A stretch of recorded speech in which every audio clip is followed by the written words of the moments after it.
Comienza el Catecismo de la Iglesia Católica. Un programa dirigido por el Padre Luis Fernando de Prada.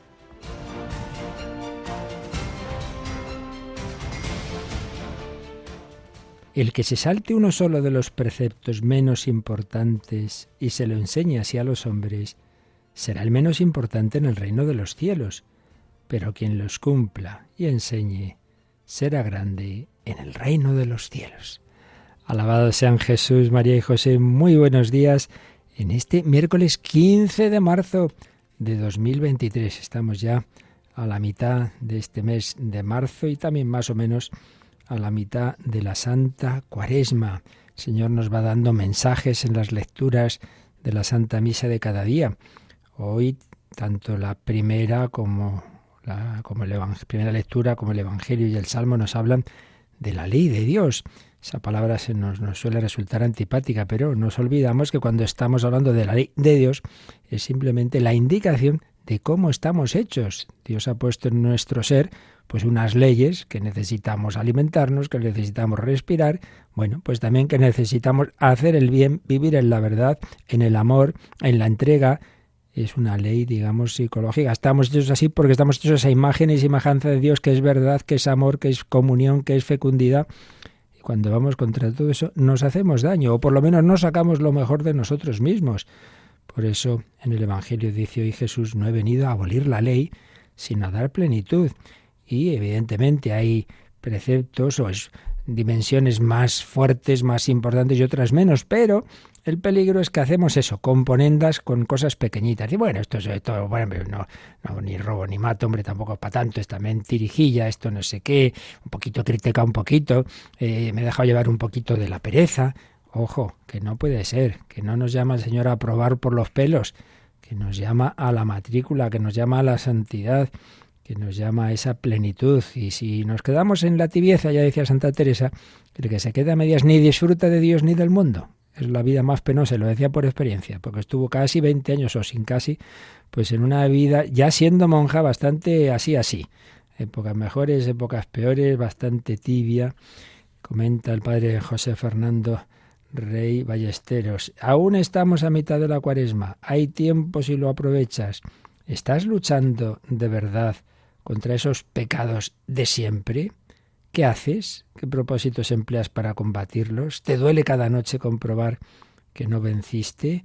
Dios no te pide que venzas. Esta victoria te la dará Él, pero sí que te pide que rompas ese armisticio que has firmado con tus culpas y luchas, con tus culpas y que luches.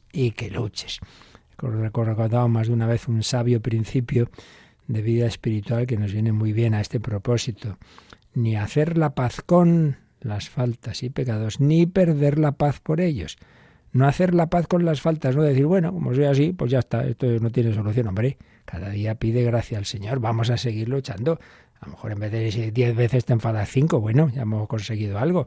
Ni hacer la paz con las faltas, ni perder la paz por ellas. No digas, ay, otra vez, es que no tengo remedio, qué desastre, y estar ahí 3 días llorosos porque metí la pata. Hombre, pues ya está, arrepiéntete y a seguir luchando con ánimo, con esperanza, claro que sí, que Dios es capaz de todo.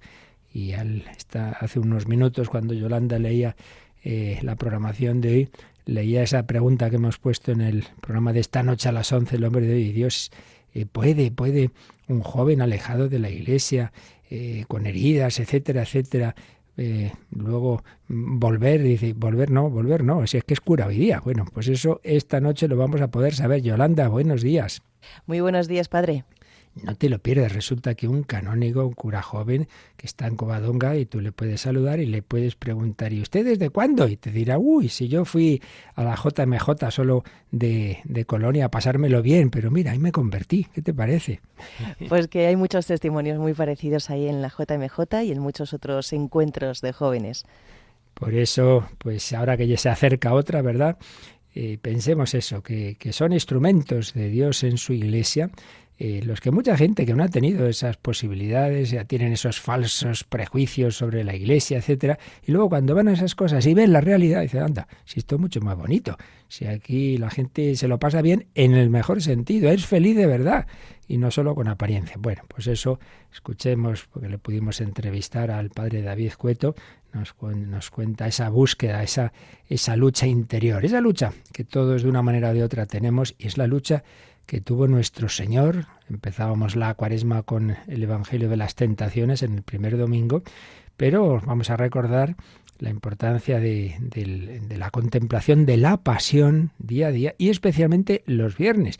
Como ayer lo dijimos, pero a alguno le entró alguna duda, ¿cuándo hacemos esta semana el Vía Crucis en Radio María? Pues es que esta semana lo hacemos 2 veces, padre.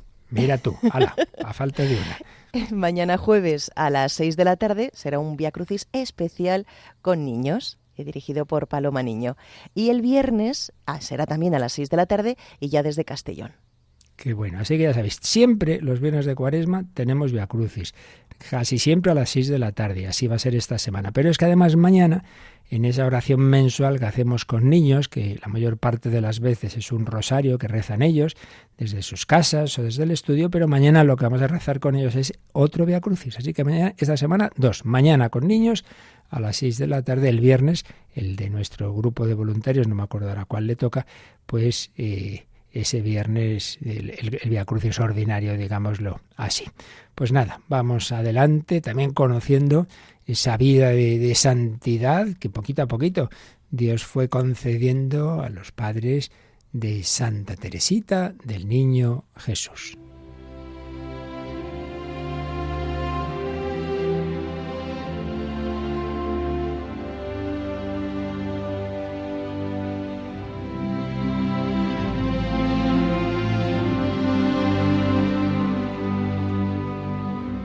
Historia de una familia, una escuela de santidad, la familia de los padres de Santa Teresita del Niño Jesús, ya canonizados los dos en la misma ceremonia, Luis Martín, Celia Green. Nos basamos fundamentalmente en una obra del padre Esteban José Piat.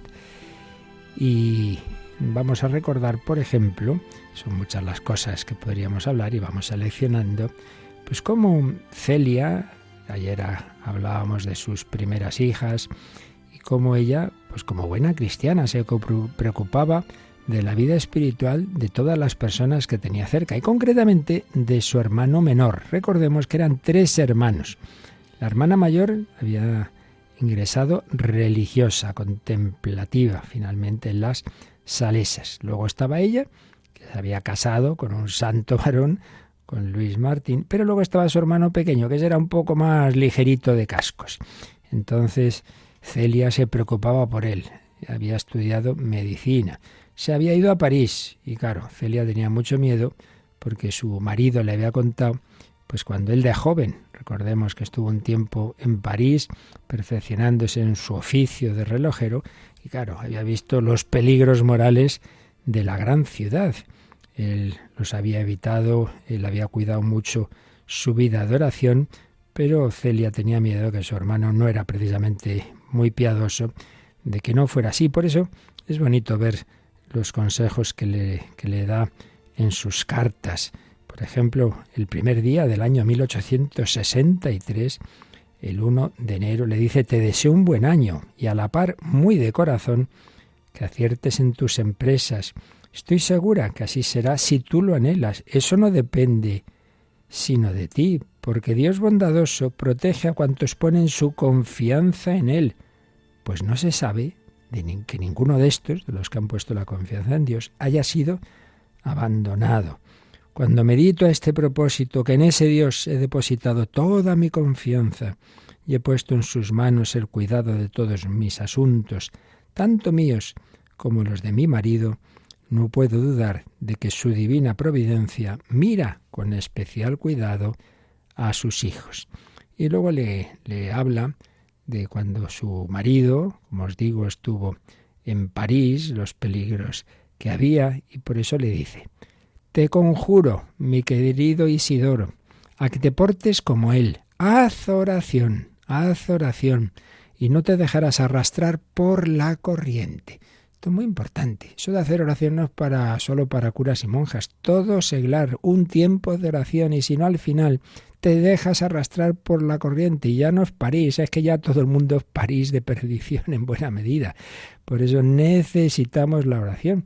Recuerdo San Juan Pablo II en ese documento de clausura del Año Santo 2000 y de, digamos, una visión pastoral para este milenio en el que estamos, decía una frase que recuerda mucho la que había dicho un famoso teólogo, Karl Rahner, que decía: el cristiano del futuro o será un místico o no será cristiano.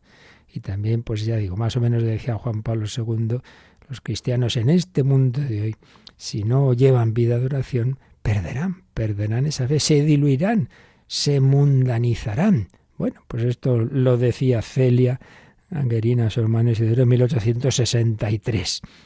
Que hagas oración y así no te dejarás arrastrar por la corriente. En esto solo cuesta lo primero, tanto en el bien como en el mal. Le dice que no se meta en peligros, en esos peligros de la vida de París. Después te verás atraído hacia donde te lleve la corriente. Si ya empiezas a meterte en esas tentaciones, mal asunto. Le recuerda que vive cerca de esa famosa iglesia de París, Nuestra Señora de las Victorias.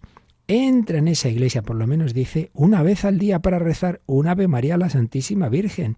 Experimentarás que te irá protegiendo de una manera singularísima y que te encaminará rectamente por este mundo para destinarte después a una eternidad de dicha. Lo que te aconsejo no es por mi parte propósito de una piedad exagerada y sin fundamento. Tengo razón para confiar en la Virgen Santísima. He recibido de ella favores que yo sola conozco.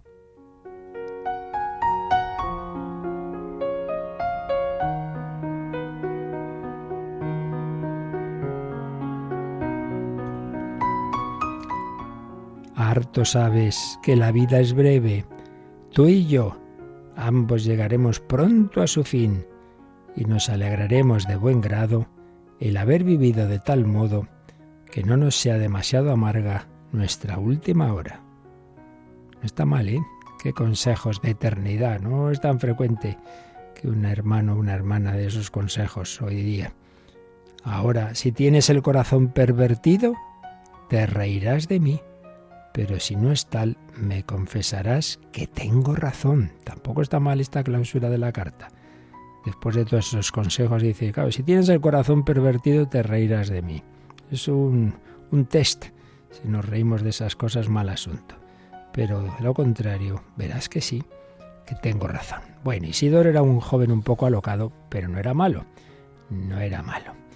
Y Celia, pues claro, pidió oraciones a diversos conventos. Y claro, estaba el tema clave. Hay dos momentos clave en la vida de un joven que no tiene vocación religiosa o sacerdotal: el trabajo, que estudia y que trabaja, y el matrimonio.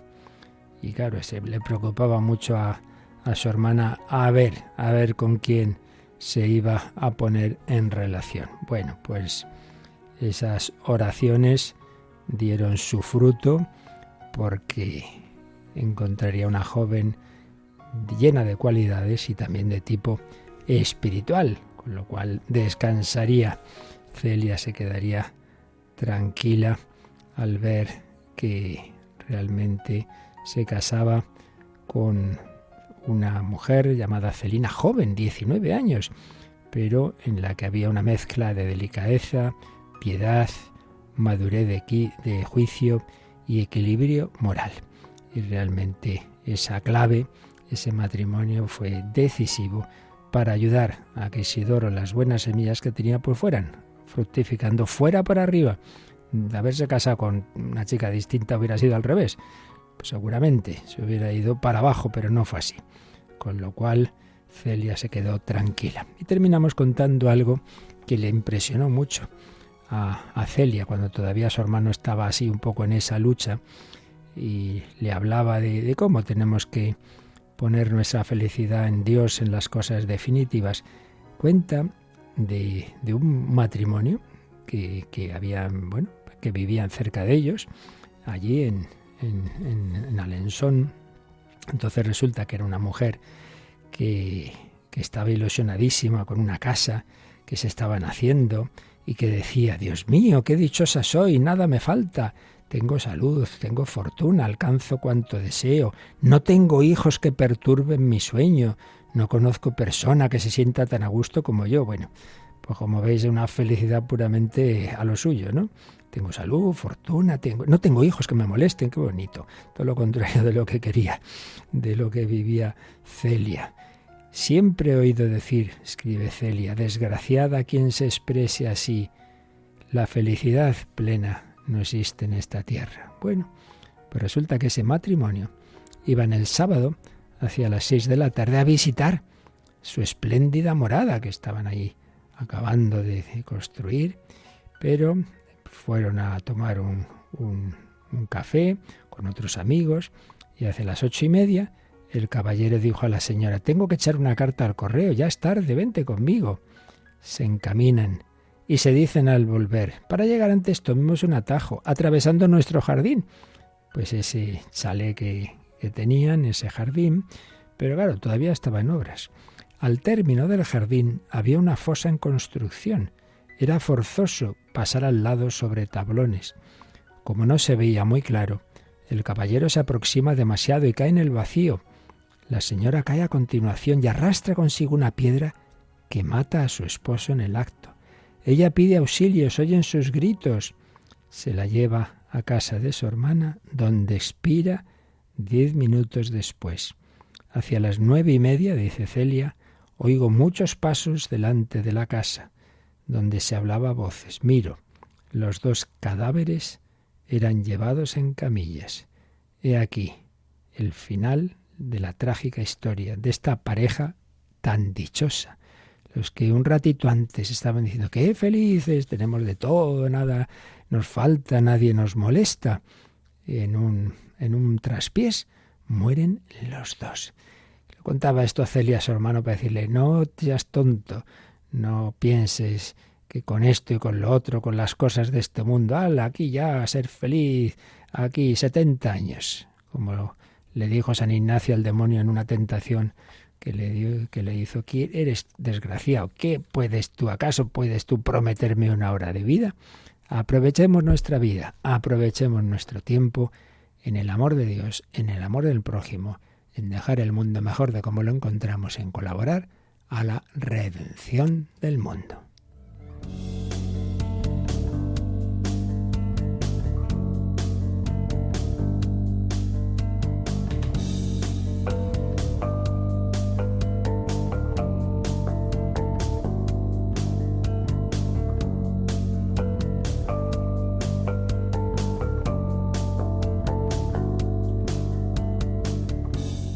Sobre todo aprovechemos los domingos, día del Señor por excelencia, y estábamos precisamente viendo dentro del tratado del Catecismo sobre la Eucaristía esa parte final de las palabras de la institución de este sacramento: haced esto en memoria mía.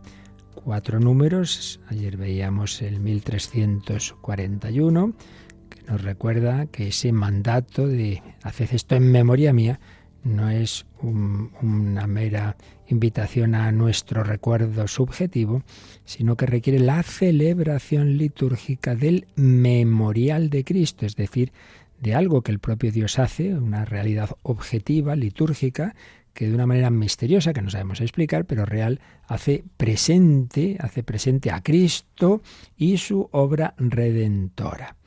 El 1342 nos recordaba que la Iglesia desde el primer instante cumplió esa orden del Señor, y por eso en el primer relato que tenemos de la vida de los primeros cristianos, que es el libro de los Hechos de los Apóstoles, se nos cuenta esas claves de la vida de esos primeros cristianos, donde se nos dice que acudían asiduamente a la enseñanza de los apóstoles, eran fieles a la comunión fraterna, a la fracción del pan y a las oraciones. La fracción del pan, que era la expresión con que en esos primeros tiempos se llamaba a la celebración eucarística. desde el primer momento la fracción del pan. Leímos también una de las celebraciones que ya no en Jerusalén, sino en una ciudad pagana, haría San Pablo de noche, en la que se alargó en su homilía y se durmió un chico, en fin, aquello que pasó, que se cayó desde la ventana en la que seguía la homilía, pero bueno, San Pablo le parece pues que había muerto y sin embargo pues lo resucitó. Pero a lo que vamos, que ahí estaban celebrando la Eucaristía. Y luego el 1343, ya lo comentamos un poco, pero vamos a retomar ahí nuestro estudio del catecismo, releemos este número 1343. Era sobre todo el primer día de la semana, es decir, el domingo, el día de la resurrección de Jesús, cuando los cristianos se reunían para partir el pan. Desde entonces hasta nuestros días, la celebración de la Eucaristía se ha perpetuado, de suerte que hoy la encontramos por todas partes en la Iglesia, con la misma estructura fundamental. Sigue siendo el centro de la vida de la Iglesia. Así pues, lo vemos ya en esos primerísimos textos. De hecho, cuando Yolanda ha leído aquí en el Catecismo que los cristianos se reunían para partir el pan, está entre comillas, porque es la expresión de Hechos 27, pues de una de esas celebraciones que mencionábamos, de ahí que se nos cuenta en los Hechos de los Apóstoles. Y dice que desde entonces, desde esas primeras celebraciones hasta hoy, esa celebración de la Eucaristía se ha perpetuado y, en realidad, si nos fijamos bien en esas celebraciones a lo largo de los siglos, a pesar de las diferencias de ritos, de detalles, pero lo esencial, la estructura fundamental es siempre la misma. Una estructura que enseguida vamos a ver en el siguiente apartado del Catecismo. Dice que sigue siendo el centro de la vida de la Iglesia.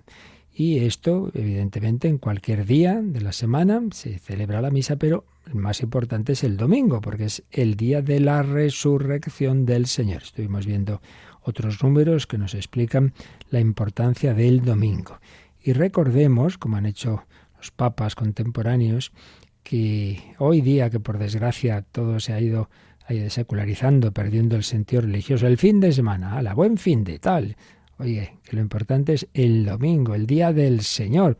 ¿Y con qué facilidad? No, es que nos hemos ido de viaje, claro, no hemos ido a misa, es que nos hemos ido a esquiar, es que no sé qué, es que no sé cuántos.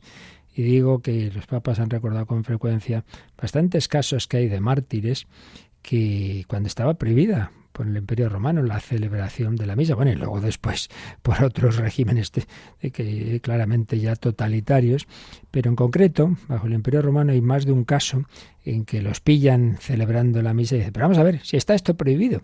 Y está la respuesta de unos mártires de África del Norte, sine dominici, non possumus, no podemos vivir sin domingo. Dice, no, ustedes prohíban lo que quieran, pero nosotros los cristianos no podemos vivir sin domingo. Y decía Benedicto XVI, igualito que hoy. Nosotros perdemos la misa por cualquier tontería y estos lo que perdían era la vida, porque lo que no podían era vivir sin domingo. Sin domingo no podemos vivir. Los cristianos, los hombres del domingo. Claro, como no era día festivo, sino laborable, hasta que ya el Imperio Romano pues se adapta a la fe católica, pues entonces, claro, tenían que levantarse tempranísimo o acostarse tardísimo para celebrar la Eucaristía. Bueno, pues lo hacían. Y nosotros, pues ya, fácilmente, que no tengo tiempo de ir a misa. Pues nada, se lo pedimos al Señor, que aprovechemos este gran regalo que nos ha hecho de su presencia, de su obra redentora, de la comunicación de su gracia. Mirada hacia atrás, la Iglesia desde siempre ha celebrado la Eucaristía, y mirada hacia el final, hacia el futuro, hacia la escatología. Y esto es lo que apunta el cuarto y último número de este apartadito relativo a ese mandato de Jesús, es el número 1344. Vamos con él, Yolanda. Así, de celebración en celebración, anunciando el misterio pascual de Jesús hasta que venga, el pueblo de Dios peregrinante camina por la senda estrecha de la cruz hacia el banquete celestial, donde todos los elegidos se sentarán a la mesa del reino. Bueno, pues un número bien bonito, bien bonito. bien bello y práctico, digamos, para dar sentido a nuestra vida. El cristiano es un peregrino. Lo hemos recordado muchas veces, el paralelismo entre el pueblo de Israel, al que Dios saca de la esclavitud del faraón egipcio, y por la Pascua, por esa noche de celebración, ese cordero inmolado, esa sangre que se unta en las jambas de las puertas, el pueblo de Israel es liberado de esa plaga última para que Egipto dejara salir a Israel, y va peregrinando por el desierto guiado por el Señor, la columna de nube, la columna de fuego, Moisés, el maná, el agua, en fin, todos esos signos que estuvimos recordando, camino de la tierra prometida. El cristiano es ese peregrino. Jesucristo nos ha liberado con su propia muerte, el cordero inmolado, el cordero que quita el pecado del mundo, sangre derramada para liberarnos del faraón de este mundo, del príncipe de este mundo, de Satanás y de los ídolos, de nuestros vicios, de los ídolos de este mundo, las 3 P's, placer, poder, poseer. El Señor quiere irnos liberando de nuestras esclavitudes, de nuestras adicciones, y nos lleva por el desierto de esta vida hacia la tierra prometida, que es el cielo, y nos guía el nuevo Moisés, que nos da de beber el agua viva, el Espíritu Santo, que nos alimenta con el maná, su propio cuerpo, sangre, alma, divinidad. Tomad y comed, esto es mi cuerpo. Pues bien, celebrando así en esta peregrinación nuestra, de nuestra vida, de celebración en celebración, anunciando el misterio pascual de Jesús, anunciamos tu muerte, proclamamos tu resurrección. Ven, Señor Jesús, anunciando el misterio pascual de Jesús hasta que venga. Está entrecomillado esto de hasta que venga, porque es de la primera carta a los Corintios 11:26, hasta que vuelva Jesús. Entonces, hasta que Él vuelva, hasta que culmine y dé plenitud a la historia con su vuelta, ven, Señor Jesús, hasta entonces peregrinamos por este desierto y necesitamos alimentarnos con esa Eucaristía. Por eso, de celebración en celebración, anunciando el misterio pascual de Jesús hasta que venga, el pueblo de Dios peregrinante camina por la senda estrecha de la cruz. También está entre comillas, porque es de un documento del Vaticano II, el documento sobre las misiones adientes, el número 1. El pueblo de Dios peregrinante camina por la senda estrecha de la cruz. ¿Hacia dónde? Hacia el banquete celestial, la Jerusalén celestial, la nueva Jerusalén, hacia el cielo, hacia el banquete celestial, donde todos los elegidos se sentarán a la mesa del reino. ¡Qué bonito! Claro que sí. Una de las imágenes que usa Jesús para hablarnos del cielo es eso, un banquete estupendo, un banquete celestial. El Padre Celestial nos invita a todos a la boda eterna de su Hijo con nosotros. Ya no se divorciará nunca. El Hijo de Dios para siempre es Dios y hombre. Nos invita. Está ahí el Espíritu Santo uniéndonos a todos. Está, por supuesto, la Madre. Está la Virgen María, Madre de Jesús, Madre nuestra, la que dijo no tienen vino, y que le está diciendo a Jesús, mira, necesita más vino de fe, de esperanza, de amor. Intercede por nosotros. Y ahí está ya, en el banquete celestial. Los que aún faltamos somos nosotros. Vamos hacia el banquete celestial donde todos los elegidos se sentarán a la mesa del reino. ¡Qué maravilla! Nos sentaremos ahí en la mesa del reino, pero para eso hay que seguir peregrinando y hay que recibir a ese Jesús que está ahí glorioso, pero hay que recibirlo oculto aquí en la Eucaristía. Dimensión de futuro, dimensión escatológica. Anunciamos tu muerte, eso ya pasó.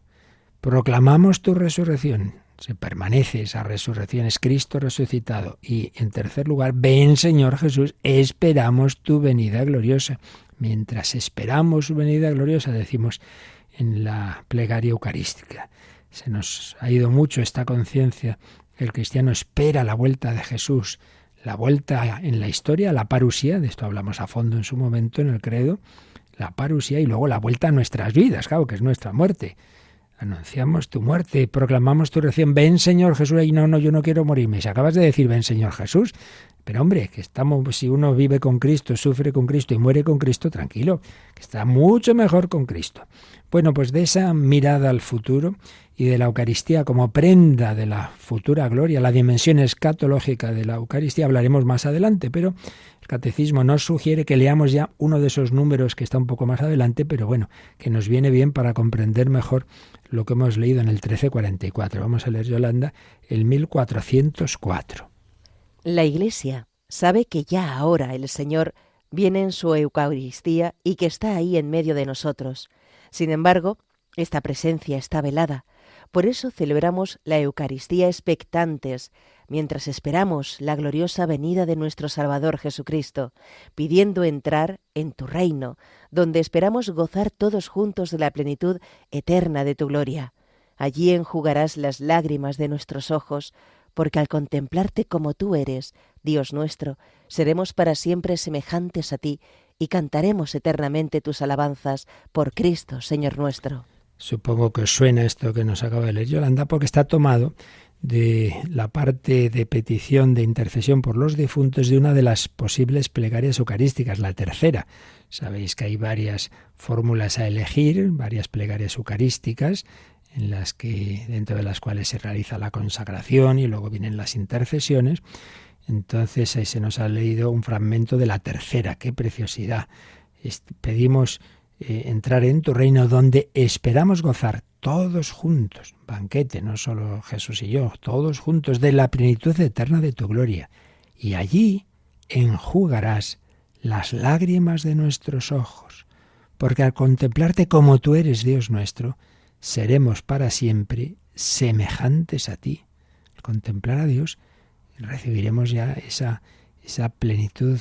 Claro, eso es la santidad, que uno se parece del todo al Señor, se ha ido quitando las manchas a lo largo del proceso de purificación en esta vida y si ha habido que rematarlo, pues en el purgatorio. Seremos para siempre semejantes a ti y cantaremos eternamente tus alabanzas. Cantaremos eternamente tus alabanzas. Bueno, pues eso del final se anticipa aquí. Por eso dice que el Señor ya viene ahora en su Eucaristía, pero esa presencia está velada. No lo vemos. Lo que yo veo es pan y vino. Bueno, pero creo que es Jesús, que está ahí el Señor presente y que un día lo veremos cara a cara. Por eso la Eucaristía, ya lo hemos dicho y lo volveremos a decir con más detalle, son tantas dimensiones que por un lado es algo muy serio que hay que vivir pues también con esa seriedad de saber que ahí se hace presente el sacrificio de Cristo, su pasión, su muerte, pero por otro lado es algo festivo y glorioso, porque es ese banquete de Cristo resucitado. Bueno, el Señor nos irá iluminando, vivir unos momentos más un aspecto, más otro, también depende, claro, del tiempo litúrgico. Obviamente, el Viernes Santo, en la Cuaresma, la Semana Santa, pues hombre, predomina el aspecto de dolor, de luto, etcétera. En cambio, en Pascua es lo contrario. Pero siempre es ese banquete en que se nos invita a alabar al Señor, como uno de los cantos de entrada que podemos usar. Pues vamos a ahora recordarlo y a pedir al Señor que siempre que vamos a misa no pensemos simplemente en pedir cosas, esto, lo otro, no, sino a alabar a Dios. Sí, ahora y siempre la Eucaristía es tiempo de alabar a Dios.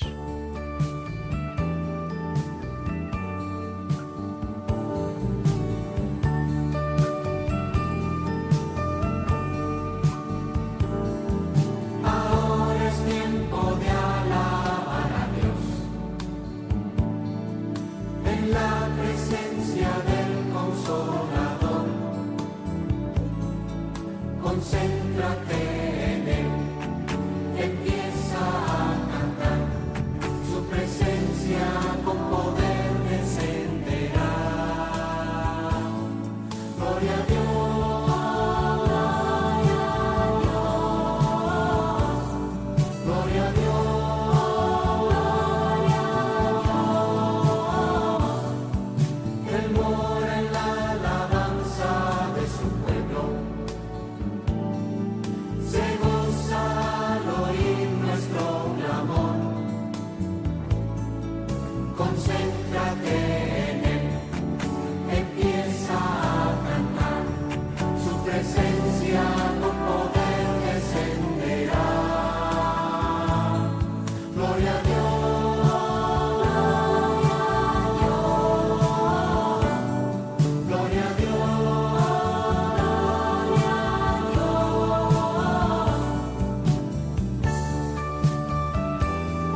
Están escuchando el Catecismo de la Iglesia Católica con el Padre Luis Fernando de Prada. Gloria a Dios, gloria a Dios. Ahora es tiempo de alabar a Dios, la alabanza del Señor. Bueno, pues hemos visto ya 3 apartados de este tratamiento que da el Catecismo a la Eucaristía. Después de una primera introduccióncita, venía un primer apartado, la Eucaristía, fuente y culmen de la vida eclesial, viendo la importancia que tiene este sacramento, el sacramento rey, el sacramento por excelencia, el sacramento de los sacramentos. Luego, los nombres posibles de este sacramento, que vimos que son muchos, porque como son tantas las dimensiones que Dios ha conjugado en este sacramento, pues a su vez muchos nombres. Y después hemos visto la Eucaristía en la economía de la salvación, en la historia de la salvación, sus prefiguraciones en el Antiguo Testamento, como Jesús lo fue preparando a lo largo de su vida, y luego ya la institución de la Eucaristía. Para terminar, lo que acabamos de ver con ese mandato de Jesús, haced esto en memoria mía. Pues bien, el cuarto apartado se titula La celebración litúrgica de la Eucaristía. Ahora vamos a ver un poquito esa liturgia, cómo se celebra, que es lo esencial, de la Santa Misa, de su celebración litúrgica. Y esto presupone una idea que ya vimos, por un lado, en la primera sección de esta segunda parte del Catecismo, los fundamentos de la liturgia. Ahí decíamos una expresión latina, lex orandi, les credendi.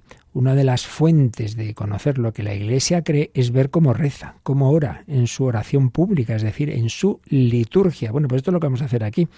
Fijarnos ahora, no tanto, hasta ahora fijaos, el anterior apartado era ver los textos bíblicos, ver el Antiguo Testamento, ver los Evangelios, ver las cartas de San Pablo, ver esa doctrina que está ahí. Mientras que ahora vamos a fijarnos en cómo la Iglesia celebra.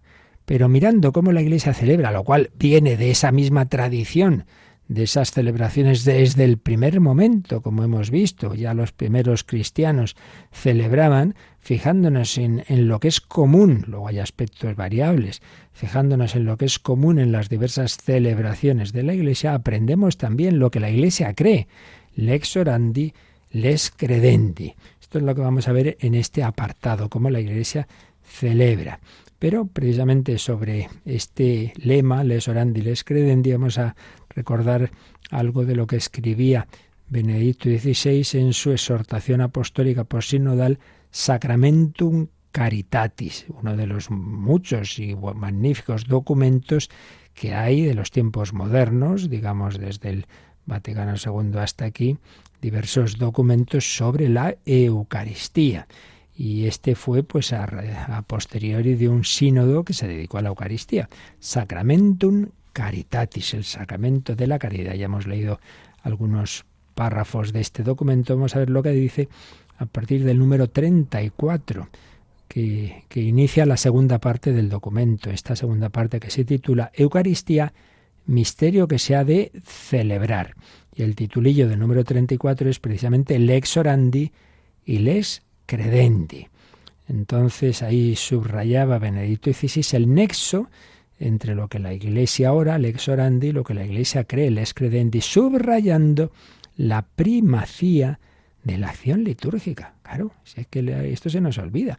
Hoy día, con esta secularización interna, mucha gente tiene una idea de que lo importante de la Iglesia es que hace una acción solidaria. Mire, eso es una consecuencia muy importante, que está en el centro también, pero ojo, no es lo esencial. Para hacer obras solidarias no hace falta que esté la Iglesia, hay muchas ONGs. Tiene un sentido religioso de ver a Cristo en el pobre, en el necesitado, en el enfermo. Pero claro, un sentido religioso que proviene de esa mirada hacia lo alto. Por eso, primacía de la acción litúrgica de la Iglesia. Y decía cómo la fuente de nuestra fe y de la liturgia eucarística es el mismo acontecimiento. ¿Cuál? El don que Cristo ha hecho de sí mismo en el misterio pascual. Esta es la clave. Por eso da pena, y hace poco me lo decía una persona, que a veces en determinadas instituciones caritativas de la Iglesia, pues sí, te dan pan, te dan alimento, te dan dinero, te dan esto, lo otro, pero no en una palabra de Cristo, hombre, pues por lo menos el signo, ¿no? que vamos, que ya ni un crucifijo a veces, pero hombre, la clave siempre es el don que Cristo ha hecho de sí mismo en el misterio pascual. Y luego, otro aspecto importante que decía Benedicto XVI en esta especie de introducción a esta reflexión que hacía sobre la celebración litúrgica, que nos viene bien a nosotros también en esta parte del catecismo, hablaba de belleza y liturgia. Belleza y liturgia. Señalaba el valor teológico y litúrgico de la belleza. La liturgia, como en general la revelación cristiana, está vinculada intrínsecamente con la belleza. Es veritatis splendor, es decir, esplendor de la verdad. La verdad no simplemente son ideas para nuestra cabeza, sino que es algo que es bello, que atrae. Cuando uno realmente entra en contacto con el misterio de Dios, no solamente dice, uy, esto es verdadero, esto encaja, esto es razonable, sino que es bello, es atractivo, es gozoso. Los sentidos disfrutan viendo esa belleza, sintiendo una buena música, contemplando unas imágenes bellas, contemplando un crucifijo, la Inmaculada Virgen María. Bueno, no te digo cuando los santos que han tenido esa visión, pues eso, por ejemplo, Santa Bernardita de la Virgen o los niños de Fátima. Es que dice Santa Bernardita, es tan bella, es que no he visto nunca nada tan bello. La belleza de la revelación cristiana debe reflejarse en la belleza de la liturgia, no hacer ahí chapuzas y iglesias que dicen, bueno, esto es un garaje, ¿qué es esto? ¡Qué pena!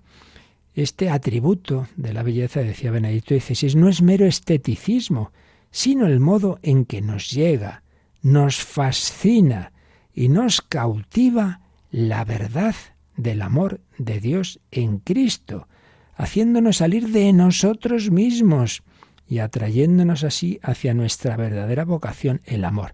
Que hay algo también muy importante. La belleza, dice, nos fascina, nos cautiva y nos hace salir de nosotros mismos. Yo siempre me viene a la mente un recuerdo, en una ocasión un campamento de jóvenes que hicimos de una parroquia en Pirineos. Estaban con otro sacerdote amigo los primeros días porque a mí me habían pedido dar una charla en otro lugar. Bueno, el caso es que yo fui un par de días más tarde, ya habían comenzado ese campamento, iba yo solito en mi cochecito atravesando los Pirineos y había un túnel y a la salida de ese túnel de repente te encontrabas una mirada, un paisaje increíble, tanto que yo mirando digo, voy a pararme en donde pueda mirar un poco porque claro, conduciendo y mirar no es lo más prudente, la verdad.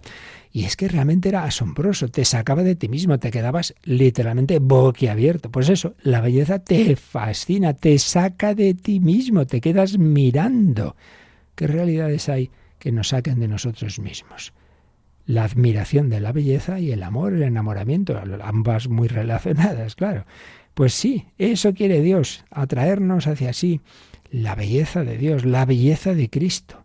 Entonces, decía Benedicto XVI, que ya en la creación Dios se deja entrever en la belleza y la armonía del cosmos. Ponía varias citas bíblicas, el Antiguo Testamento, y en el Nuevo Testamento se llega definitivamente a esta belleza, a esta epifanía de la belleza en la revelación de Dios en Jesucristo. Por ejemplo, en el Tabor. Bello es estar aquí, bueno es estar aquí, qué bien se está aquí, contemplando la belleza del rostro de Cristo transfigurado. Esto lo estoy diciendo yo ahora. Bueno, dice Benedicto XVI, en la glorificación del Hijo resplandece y se comunica la gloria del Padre. Pero esta belleza no es una simple armonía de formas, así una cosa, pues eso, un puro esteticismo, sino que el más bello de los hombres, Salmo 45, es también misteriosamente quien, según Isaías, no tiene aspecto atrayente, despreciado, evitado por los hombres. Sí, la belleza del amor se muestra en el crucificado, en el desfigurado por los azotes, etc. Jesucristo nos enseña cómo la verdad del amor sabe transfigurar el misterio oscuro de la muerte en la luz radiante de la resurrección. Aquí el resplandor de la gloria de Dios supera toda belleza humana. La verdadera belleza es el amor de Dios, que se ha revelado definitivamente en el misterio pascual. Pues bien, la belleza de la liturgia es parte de este misterio, es expresión eminente de la gloria de Dios y, en un cierto sentido, un asomarse del cielo sobre la tierra.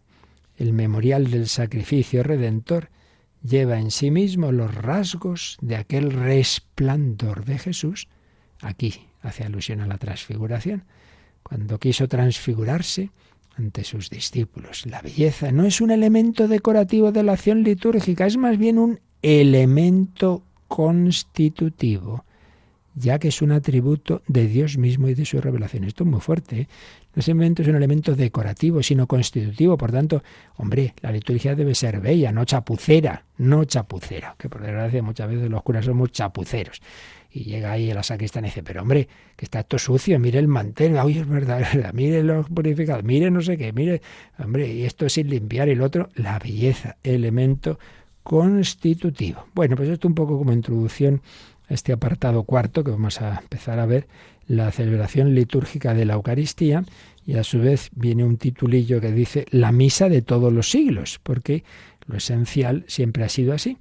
Y eso nos lo va a mostrar el Catecismo con una cita larga de un famoso documento, un testimonio de San Justino mártir. San Justino, aquel filósofo que se convirtió al cristianismo y que luego fue mártir, y que hacia el año 155 intenta explicar al emperador pagano Antonino Pío pues lo que creen los cristianos, lo que celebran, para que él confiaba en que los emperadores, hombre, que no se pusieran cabezones contra el cristianismo, que vieran la razonabilidad de él, que era filósofo, ¿no?, del cristianismo. Entonces cuenta cómo celebran la misa. Y claro, uno dice, madre mía, pues es que es verdad que lo esencial es todo igual. Esto es lo que vamos a ver a partir de mañana. Pero yo creo, Yolanda, que nos haces una lecturita rápida del número, nos quedamos así ya preparados para comentarlo mañana. Vamos con ese 1345. Desde el siglo II, según el testimonio de San Justino mártir, tenemos las grandes líneas del desarrollo de la celebración eucarística. Estas han permanecido invariables hasta nuestros días a través de la diversidad de tradiciones rituales litúrgicas. He aquí lo que el santo escribe hacia el año 155 para explicar al emperador pagano Antonino Pío, del 138 al 161, lo que hacen los cristianos. A ver, léenos ese documento. El día que se llama Día del Sol, tiene lugar la reunión en un mismo sitio de todos los que habitan en la ciudad o en el campo. Se leen las memorias de los apóstoles y los escritos de los profetas, tanto tiempo como es posible. Cuando el lector ha terminado, el que preside toma la palabra para incitar y exhortar a la imitación de tan bellas cosas. Luego, nos levantamos todos juntos y oramos por nosotros y por todos los demás donde quiera que estén, a fin de que seamos hallados justos en nuestra vida y nuestras acciones y seamos fieles a los mandamientos para alcanzar así la salvación eterna. Cuando termina esta oración, nos besamos unos a otros. Luego, se lleva al que preside a los hermanos pan y una copa de agua y de vino mezclados. El presidente los toma y eleva alabanza y gloria al Padre del universo por el nombre del Hijo y del Espíritu Santo, y da gracias, en griego eucaristián, largamente, porque hayamos sido juzgados dignos de estos dones. Cuando terminan las oraciones y las acciones de gracias, todo el pueblo presente pronuncia una aclamación diciendo Amén. Cuando el que preside ha hecho la acción de gracias y el pueblo le ha respondido, los que entre nosotros se llaman diáconos distribuyen a todos los que están presentes pan, vino y agua eucaristizados y los llevan a los ausentes. Pues esto es lo que escribe San Justino en ese documento que llamamos la Apología Primera. Como veis, ya lo comentaremos mañana si Dios quiere. Bueno, pues son básicamente por las mismas partes de la misa, con alguna variación del orden, pero lo mismito que tenemos hoy día, pues claro que sí, lo esencial no cambia en la Iglesia. Pues ya lo veremos y de momento nos quedamos dando gracias a Dios de este inmenso sacramento, al que la belleza hecha música anda, que nos han compuesto cosas en torno a la Eucaristía, como por ejemplo el Ave Verum Corpus Natum de Mozart, que vamos ahora a escuchar. Y mientras, si queréis alguna consulta, algún testimonio de este otros temas, pues nos los podéis compartir. Participa en el programa con tus preguntas y dudas. Llama al 91005-9419. 91005-9419. Puedes escribir un mail a catecismo@radiomaria.es o escribirnos un mensaje al teléfono de WhatsApp 668 668-594-383. 668-594-383.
Ave verum corpus natum. Nos llega una pregunta, pero no es de la Eucaristía, sino de la confesión. Nos preguntan, bueno, pues ante el gravísimo pecado, ante el barbarie, dice, del aborto, dice, ¿con quién se puede confesar para ser perdonados? ¿Con el obispo? ¿Con un sacerdote? A ver, por supuesto, con el obispo siempre es digamos, el liturgo principal de una diócesis, tanto a nivel de Eucaristía como de confesión, eso está claro. Luego, él suele nombrar siempre ahí lo que se llama algún penitenciario, es decir, un sacerdote con unas especiales delegaciones.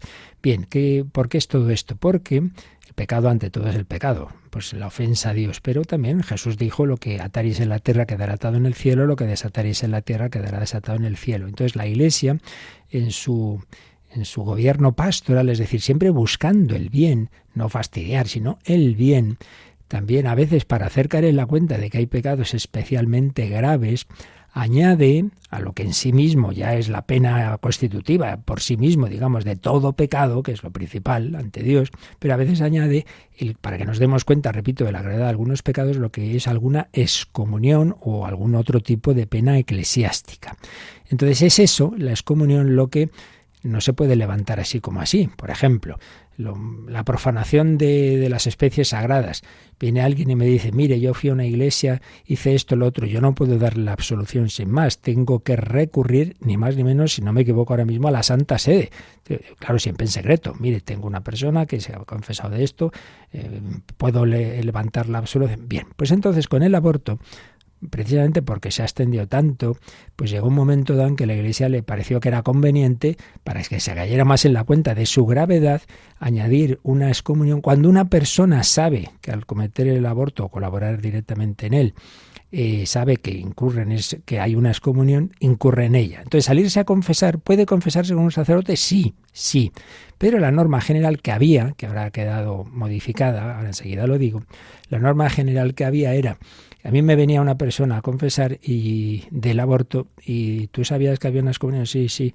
Bueno, pues en principio, como norma general, yo antes de dar la absolución tenía que decirle a esa persona, bueno, pues vuelve mañana o vuelve en otro momento porque yo tengo que pedir permiso en el obispado. Entonces yo llamaba a la persona indicada del obispado, mire que he tenido un caso, nunca se dice quién, claro, de aborto y tal, ¿puedo tal? Sí, bien. Eso es la norma general. Pero ya entonces se decía, el Código de Derecho Canónico, salvo que se vea que esto al final, pues para la persona va a ser un problema, no va a volver, es un lío, está de paso, no sé qué, entonces el propio sacerdote puede absolver ya y comunicarlo a posteriori en el obispado.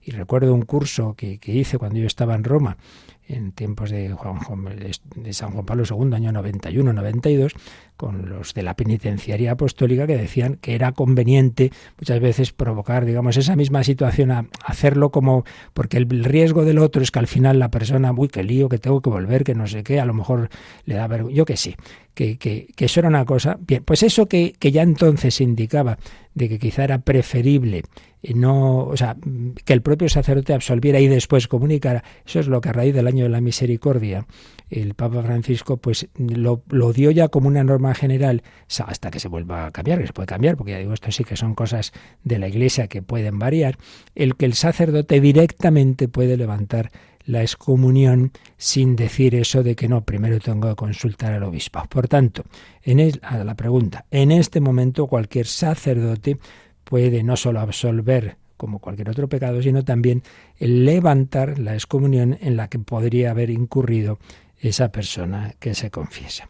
Ahora, siempre recordando, claro, y haciéndole ver a esa persona que la cosa es muy grave y a la vez, pues con toda la confianza en la misericordia de Dios, porque si se va a confesar es porque está arrepentido, claro.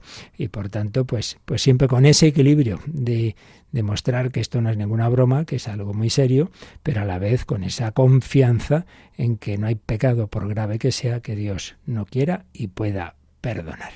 Pues pedimos su bendición para vivir este día en acción de gracias. Yo recuerdo que esta noche tenemos un testimonio precioso de conversión e incluso de vocación posterior de un sacerdote que como joven fue a la JMJ de Colonia, pues solo por pasárselo bien, y luego pues ahí pasó algo. Os lo contamos esta noche. La bendición de Dios Todopoderoso, Padre, Hijo y Espíritu Santo, descienda sobre vosotros. Alabado sea Jesucristo.